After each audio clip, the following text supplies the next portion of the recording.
Force Majeure by Ruben Östlund is a reflective film about the norms of gender and nuclear family.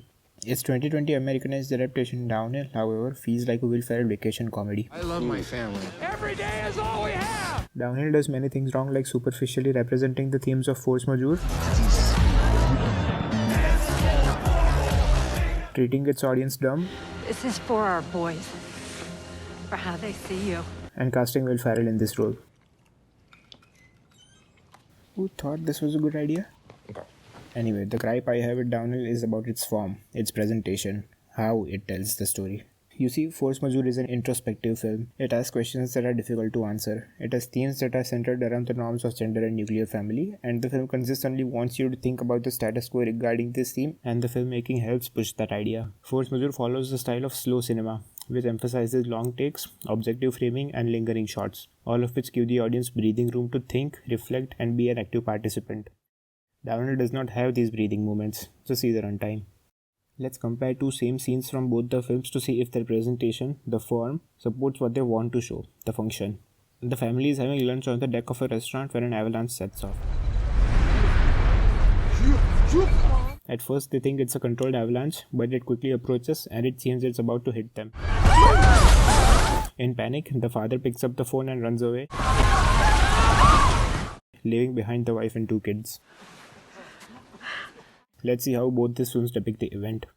In Force Majeure, the whole scene is shot in a single take, locked down camera, far from the characters. The single take adds tension as we are forced to see the characters deal with this helpless situation. There is no cut, there is no escape. Another thing is that the camera is placed far from the characters, which adds subjectivity, also makes for a dope avalanche shot. We see the event from an omniscient perspective, so we can judge for ourselves how Thomas reacted.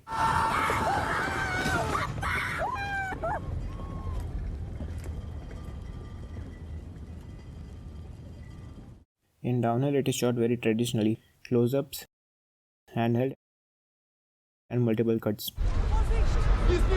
There is no tension, there is no objectivity. We just see Pete pick up his phone and run away. We don't really see that scalable panic in this situation.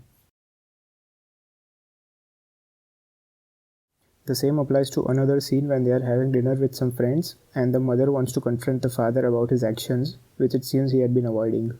How do both the films show it? In Force Majeure, the scene setup is very simple.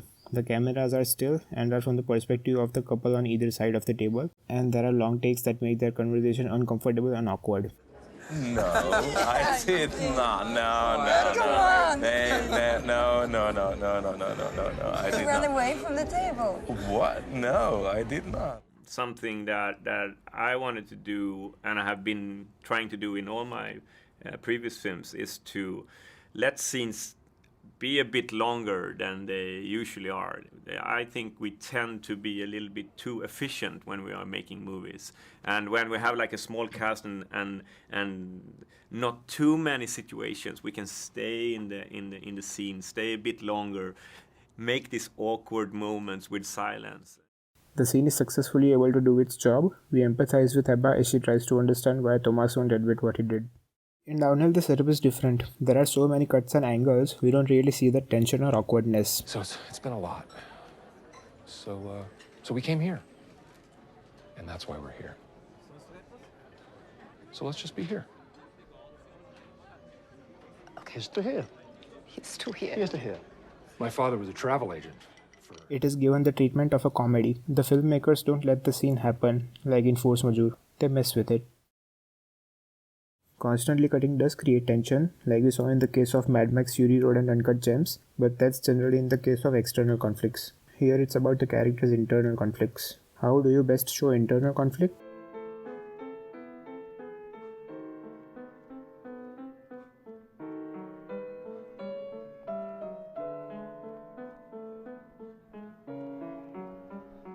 Lingering the shot, not letting the characters escape the situation. And that's how Force Majeure tells its story. Which brings us to the conclusion. How you decide to shoot and edit a scene depends on the point of the scene and the film as a whole. Form follows function. Both are codependent, and a good understanding and application of it separates a mediocre film from a great one. Please check out Force Majeure and Downhill if you want to. And thanks for watching.